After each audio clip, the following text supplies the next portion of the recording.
भक्ति भारत में आपका स्वागत है। अगर आपको वीडियो पसंद आए तो इसे लाइक करें, शेयर करें और ऐसे और भी भक्ति वीडियो देखने के लिए सब्सक्राइब करें। बार रात के समय जगन्नाथ अपने भक्त रघुदास जी के पास आते हैं, जो जगन्नाथपुरी में ही रहते हैं, और कहते हैं, रघु चलो आज हम राजा के बगीचे से कटहल चुराते हैं, या फिर हम दोनों मिलकर उसका पान करेंगे। जगन्नाथ जी की बात पर रघु ने कहा, लेकिन आपको कटहल चुराना क्यों है? यदि तुम कटहल खाना चाहते हो तो मैं राजा से कहकर आपके लिए कटहल लाऊंगा। लेकिन यह सुनकर रघुनाथ जी ने कहा, नहीं नहीं रघु, ऐसे तो मुझे हर दिन सभी चीज़ मिलती है, लेकिन ऐसे तो मेरे पास कोई चीज़ की कमी नहीं है। ऐसे तो मेरी मैया यशोदा मेरे लिए इतना माखन मलाई बनाती है तो खिलाती है, लेकिन फिर भी माई गोपियों के घर माखन चुराने जाता हूँ। पता है क्यों? क्योंकि चुरा के खाने में जो आनंद आता है उसका स्वाद ही कुछ अलग होता है रघु। इस आनंद आसानी से मिलने वाली चीज़ों में नहीं मिलता। इसलिए मैं चाहता हूँ आज मैं तुम्हें भी इस आनंद की अनुभूति कराऊं। रघुदास जी ने कहा, नहीं नहीं, मुझे ऐसी कोई अनुभूति नहीं करनी।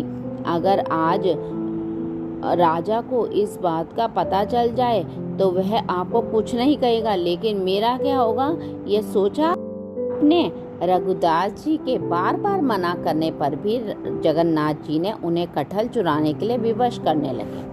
आखिरकार रघुदास जी का क्या करते, थक गए हार कर। भगवान जगन्नाथ की बात माननी ही पड़ी। और फिर क्या था, भगवान जगन्नाथ या रघुनाथ जी चल पड़े। दोनों राजा के बाग से कटहल चुराने के लिए दोनों बगीचे में पहुंच जाते हैं, और एक पेड़ को देखते हुए जगन्नाथ जी बोलते हैं, देखो रघु, ये पेड़ कितना विशाल है, कितने सुंदर कटहल लगे हैं। इस पर तुम इस पेड़ पर चढ़ जाओ, मैं यहाँ नीचे खड़ा हूँ। तुम ऊपर से कोई अच्छा फल टूटकर नीचे फेंक देना, तोड़ना और फेंक देना, और नीचे से मैं फल को पकड़ लूँगा, या फिर तुम नीचे आ जाना धीरे धीरे से, हम यहाँ से भाग जाएंगे। अब रघुदास जी इसमें क्या बोलते, भगवान से तो पहले ही इन बात सब कामों में प्रवीण थे, माखन चुराने वगैरह में, तो कटहल चुराना तो बहुत दूर की बात थी, कोई इतनी बड़ी बात नहीं थी उनके लिए। या अपने भक्तों का मन उनसे अच्छा कौन जानता है। फिर क्या था, रघुदास जी कह गए कटहल के पेड़ पर उन्हें एक अच्छा बड़ा सा एक कटहल तोड़ लिया और नीचे आवाज़ लगाई, जगन्नाथ क्या आप तैयार हो? मैं फल नीचे फेंक रहा हूँ, उसे पकड़ लेना। जगन्नाथ जी ने कहा, हाँ हाँ मैं यहीं पर हूँ, तुम फेंको, उसे पकड़ लूँगा। ये सुनकर रघुदास जी ने फल नीचे फेंक दिया, लेकिन जैसे ही रघु ने फल फेंका, लेकिन वहाँ जगन्नाथ जी तो थे ही नहीं, और फल जमीन पर जा गिरा, 2 हिस्सों में टूट गया।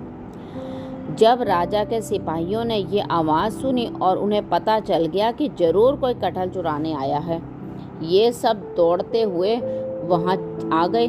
सिपाहियों को यह सब देख बहुत हैरानी हुई कि उन्होंने देखा एक बड़ा फल नीचे गिरा पड़ा है, रघु जी ऊपर बैठे हुए हैं। सिपाहियों ने तुरंत जाकर राजा को सूचना दे दी और कहा, आपको सूचित करना पड़ रहा है कि आपके बगीचे में आई रघुनाथ कटहल का फल चुराने थे और अभी वो पेड़ पर बैठे हैं। यह बात सुनकर राजा को बहुत आश्चर्य हुआ कि रघुदास जी कटहल चुराने कैसे आ पहुँचे।